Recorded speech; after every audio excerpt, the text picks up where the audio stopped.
Salut à tous et bienvenue sur Code Discovery. J'espère que vous allez bien. Alors dans cette vidéo, nous allons parler du CSS avec Webpack. Dans les précédentes vidéos, nous avons juste travaillé avec le bundle pour convertir nos fichiers admin.js et on avait un output qui nous donnait le bundle.js. Maintenant, on veut également pouvoir retirer notre style et le faire passer tout ça dans le bundle.js. Nous allons voir comment c'est possible.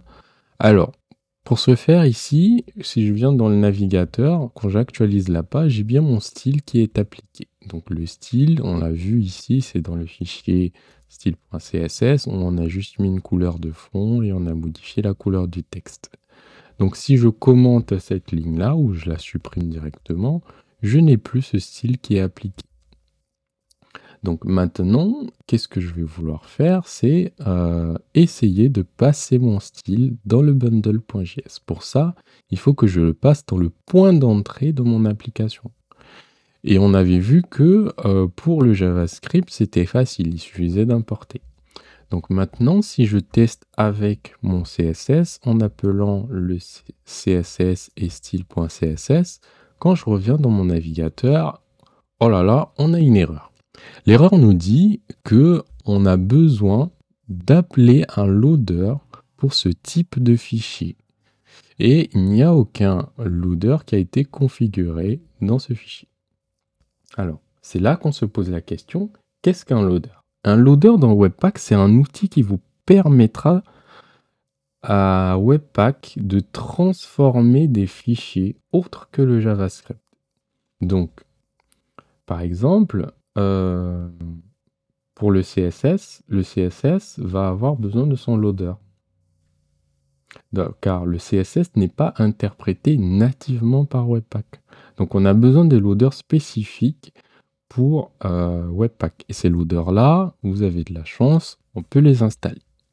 Donc je reviens et je coupe mon serveur.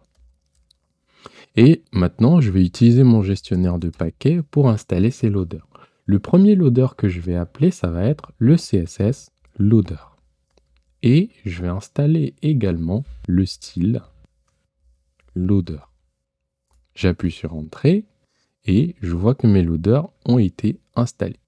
Tout se passe bien. Alors, le CSS loader, il faut savoir qu'il va vous permettre de lire les fichiers CSS et de les inclure dans notre JavaScript. Tandis que le style.loader, lui, il va injecter ces styles-là dans le DOM de manière à ce qu'ils soient pris en compte par le navigateur. D'accord? Donc, pour pouvoir configurer ces loaders, il faut le dire à Webpack. Parce que sans ça, Webpack ne pourra pas savoir que les loaders sont bien présents. Pour ce faire, on va dans notre fichier de configuration et on va importer une partie ici qu'on va appeler module.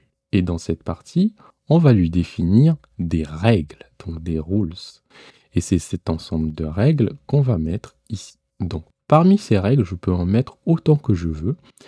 Et là, par exemple, je vais passer en objet. Donc, premier paramètre, ça va être le test. Donc, le test, c'est pour lui dire les fichiers à travailler. Donc là, je mets slash, anti-slash, et je mets tous les fichiers qui termineront par .css. Moi, je veux que tu les récupères. Maintenant qu'on a les tests, on va pouvoir lui dire, lorsque tu rencontres ce type de fichier, voilà un petit peu les loaders que tu dois charger. Dans notre cas, pour le CSS, on avait dit que c'était le style, donc le style loader, et on avait dit également qu'on avait un autre loader, c'était le CSS loader. D'accord? Une fois qu'on a ces deux loaders-là, on peut maintenant relancer notre serveur. On avait vu que c'était npm run start. Si j'appuie sur Entrée, le serveur a démarré et tout se passe bien. Si je reviens dans mon navigateur, je vois que mon CSS a été pris sans compte et tout se passe super bien. Donc, on remarque que dans mon HTML, je n'ai plus besoin d'appeler la balise link qui va appeler le CSS.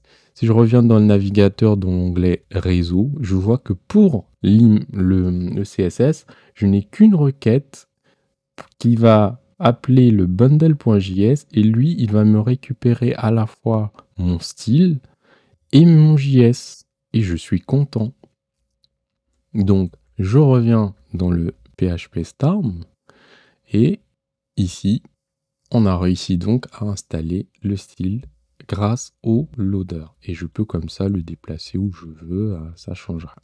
Si je reviens dans le style et que je mets par exemple une autre couleur blue et que je reviens, je vois que ça a été automatiquement pris en compte. Donc là, grâce à mon dev server qu'on a vu dans la précédente vidéo, je n'ai plus besoin de passer par mon navigateur, par mon éditeur de texte pour pouvoir voir ma page. Toutes les modifications sont prises en compte directement.